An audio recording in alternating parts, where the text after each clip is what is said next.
সালাম ডাক্তার জাকির সাহেব। আমার নাম সঞ্জয় নারায়ণ। আমি অন্ধ্রপ্রদেশে অ্যামিনিওর কর্নুল ডিস্ট্রিক্ট থেকে এসেছি। আমি গ্র্যাজুয়েশন শেষ করেছি।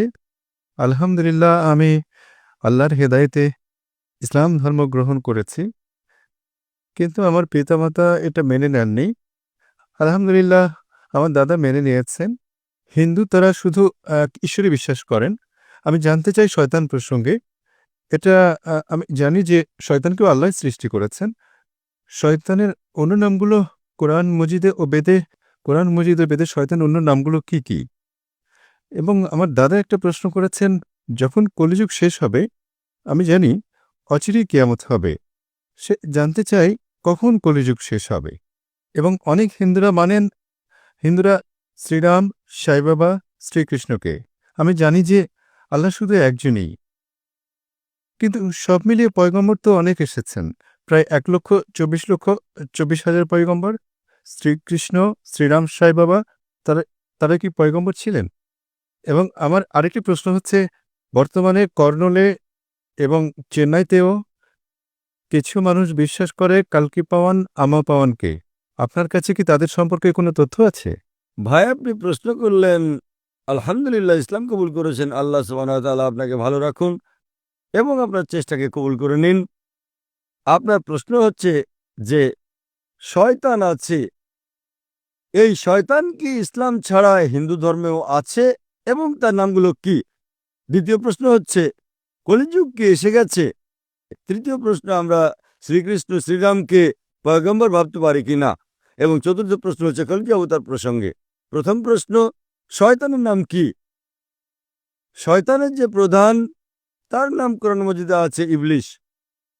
কিন্তু কোরআন মজিদে বলা আছে সূরা নাসে যে যেসব লোক যারা মনের মধ্যে দ্বিধাদ্বন্দ্ব জাগায় নিজেদের মনে এবং তারপর সরে যায়, তারা মানুষের মধ্যেও আছে, জিনের মধ্যেও আছে।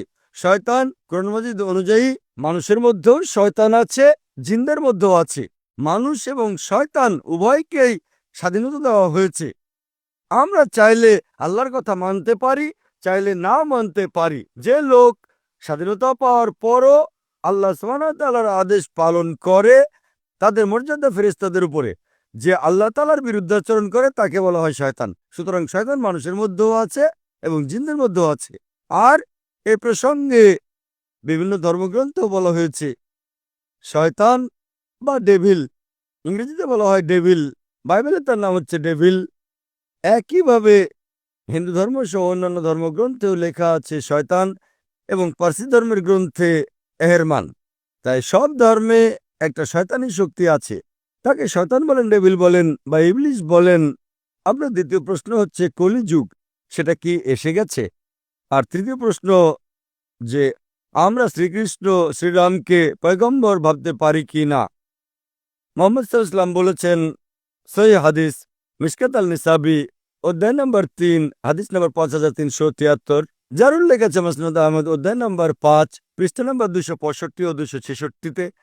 আল্লাহ রাসূল বলেছেন যে আল্লাহ সুবহানাহু ওয়া তাআলা এই পৃথিবীতে 1,24,000 পয়গম্বর পাঠিয়েছেন, কিন্তু নামসহ কোরআন মাজিদে শুধু 25 জনের কথা আছে। আদম আলাইহিসসালাম, নূহ আলাইহিসসালাম, ইব্রাহিম আলাইহিসসালাম, মুসা আলাইহিসসালাম, ঈসা আলাইহিসসালাম, মুহাম্মদ সাল্লাল্লাহু আলাইহি ওয়াসাল্লাম সহ 25 জনের নাম আছে। কিন্তু কোরআন মাজিদে লেখা আছে সূরা ফাতির সূরা নম্বর 35 আয়াত নম্বর 24-এ, وإن من أمة إلا خلا فيها نذير। এমন কোন উম্মত ছিল না যার কাছে আল্লাহ সুবহানাহু ওয়া তাআলা সতর্ককারী পাঠাননি। আল্লাহ তাআলা বলেছেন সূরা রাদ সূরা নম্বর 13 আয়াত নম্বর 7-এ, ولكل قوم هاد। এবং প্রত্যেক জাতির কাছে আমি হিদায়াতকারী প্রেরণ করেছি। নাম শুধু 25 জনের উল্লেখ আছে। আল্লাহর রাসূল বলেছেন 1,24,000 পয়গম্বর।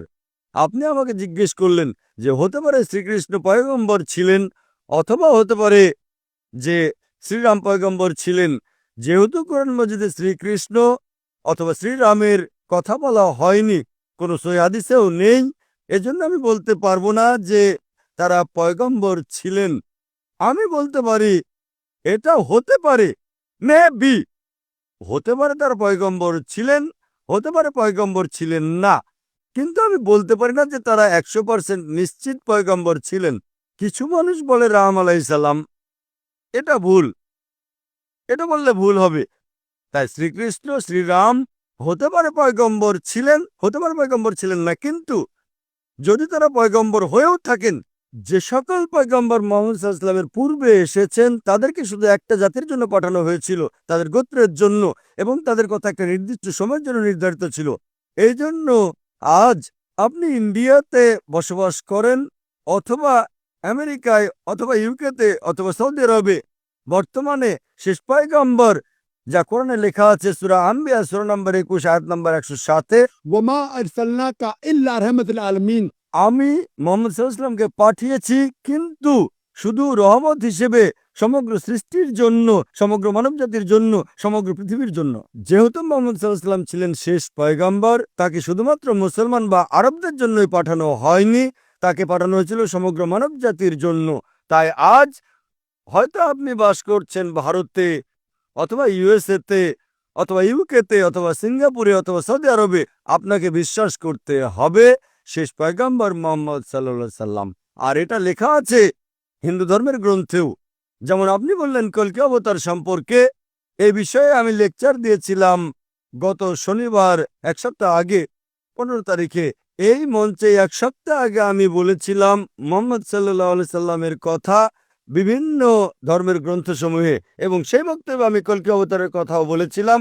লেখা আছে কল্কি পুরাণতে অধ্যায় নম্বর 2 অনুচ্ছেদ 4, 5, 7, 11 এবং 15 নম্বরে যে কল্কি অবতার আসবেন, ভবিষ্যৎবাণী আছে। তার পিতার নাম হলো বিষ্ণু ইয়াস, অনুবাদ করলে হয়ে যায় আল্লাহর বান্দা আব্দুল্লাহ। তার মায়ের নাম হচ্ছে সুমতি, অনুবাদ করলে হয়ে যায় শান্তি প্রতিষ্ঠাকারী নারী। এর অনুবাদ হচ্ছে আমিনা। বলা হয়েছে তিনি জন্ম নেবেন সাম্বালাতে, শান্তির স্থান, অনুবাদ হলো মক্কা। তিনি জন্মাবেন সেই সাম্বালার দেশের প্রধানের ঘরে। আমরা জানি মুহাম্মদ সাল্লাল্লাহু আলাইহি ওয়াসাল্লাম কুরাইশ বংশে জন্মগ্রহণ করেছেন। এইভাবে আমি বিস্তারিত বর্ণনা করেছিলাম এক সপ্তাহ আগে।